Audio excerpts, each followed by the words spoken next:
Hey, what's up, YouTube fans? So, what I wanted to talk about in this video, right? And I was thinking about this some yesterday while I was at work, right? This criticism I've come across a few times, towards multiverse explanations of the constants of our universe, right? Why the constants of our universe are very precise, such that it allows for life to exist, right? Um, Whereas, if it were slightly different, life could not exist, right? One explanation, right, is that our universe is not the only universe, right? That there are many universes, and that the constants can vary between universes, right? And then, we, the observers, right, could only find ourselves in a universe that allows for observers, right? Because, any universe that does not allow for observers, things that can look around, find, understand that they exist, know what the constants of their universe are, right? Such things could only exist in a universe that allows for such things, right? And so it's the same principle then as, why do we find ourselves here on Earth as opposed to some random spot in the sun? There's far more places inside of the sun than there are here on Earth, right? Hundreds of times more, right? Um, Not to mention all of the random spots in outer space, the random spots deep in the Earth's crust where there's no life. Even just based on what we already know to be the case of the cosmos, right?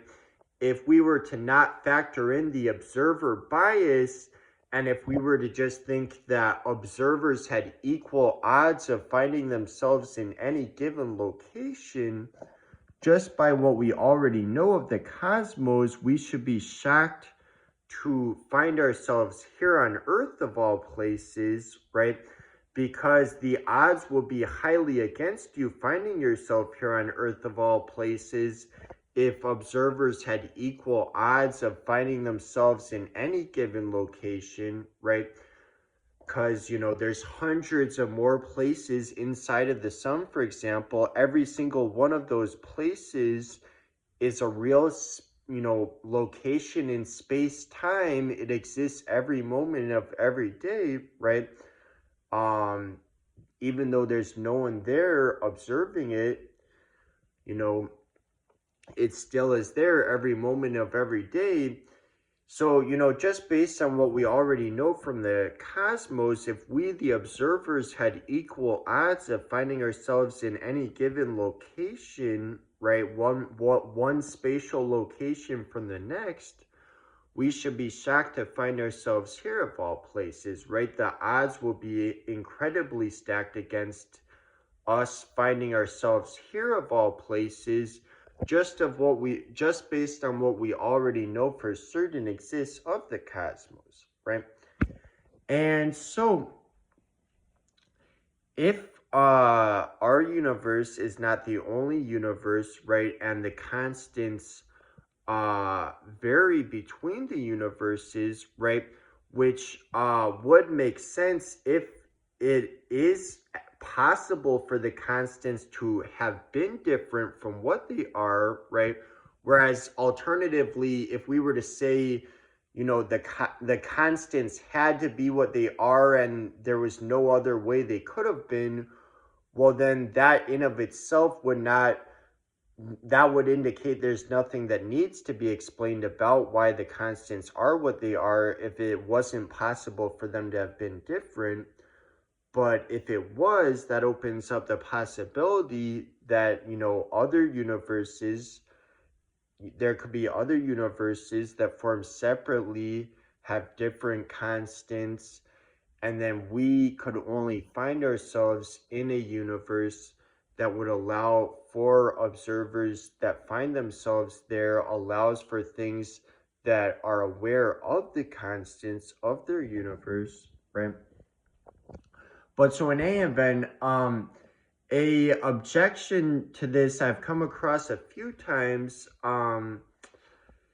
is people will say that under like certain very extreme multiverse scenarios, you would have like universes that are so fundamentally different from ours that like objects could just spontaneously pop in and out of existence in any type of way, if their like laws of physics could be fundamentally different, and so a brain could just spontaneously pop into existence, um like um just like randomly, right? And that would obviously be extraordinarily rare, right? But given enough like a large enough universe, with enough like universes where things randomly pop into existence, then they would say that there would be some universes where a brain would spontaneously pop into existence with an identical experience to a human, right? And they claim that that it would be much more probable for us to under that multiverse scenario to find that we are one of these like brains that popped into existence like that is called quote unquote a Boltzmann brain, right? Is from a thought experiment from this guy named Boltzmann who thought of that idea, right? um but okay, there's a lot of questionable points towards that argument, a lot of counter arguments to that I wanted to bring up, right? So part of what this does not factor in, right, it is, so I mean, for one thing, it's very questionable that we would actually need as extreme of a multiverse scenario as to have something like that. There would not necessarily have to be any universe where that happens. That's in of itself very debatable. It is considered very debatable.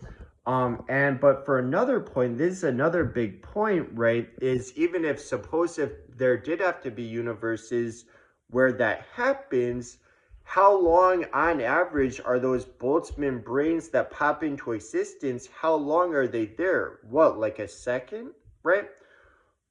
And whereas, so for us, each individual second that you're having conscious experience, awareness in of itself counts as an individual instant of an observer having awareness, right? And so if we do the math then, right, how many seconds in a minute? 60. Multiply that by how many minutes in an hour? Also 60. How many hours in a day? 24. How many days in a year? 365. And how many years does the average human live? About like 72 or 75, right? And so that in of itself, right, whatever number that gives you is, a much larger number of seconds that most humans would be, most humans that are aware of these things would be aware of it, right? Whereas this Boltzmann brain, right, would only be conscious for, a second, not even, maybe even less than a second, right? And so, also, right? This what else? So because we exist in a universe in which we came about through evolutionary processes. What is something that humans do? We reproduce, we make more of ourselves, right? And so there are billions of us here on the planet Earth because that's the way we came to exist, right? Whereas for these Boltzmann brains that just, randomly popped into existence, under just extremely rare circumstances, the closest other Boltzmann brain that also popped into existence will be vastly, vastly, vastly far away, right? Whereas here on Earth, we have billions of us, right, because of the way that we came to exist, right?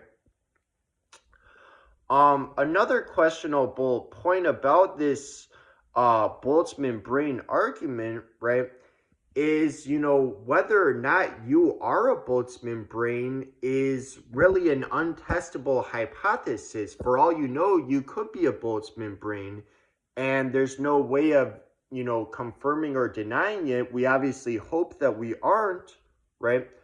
But it's an untestable hypothesis, right? And so, in any event, all right, that's all for now. See you guys.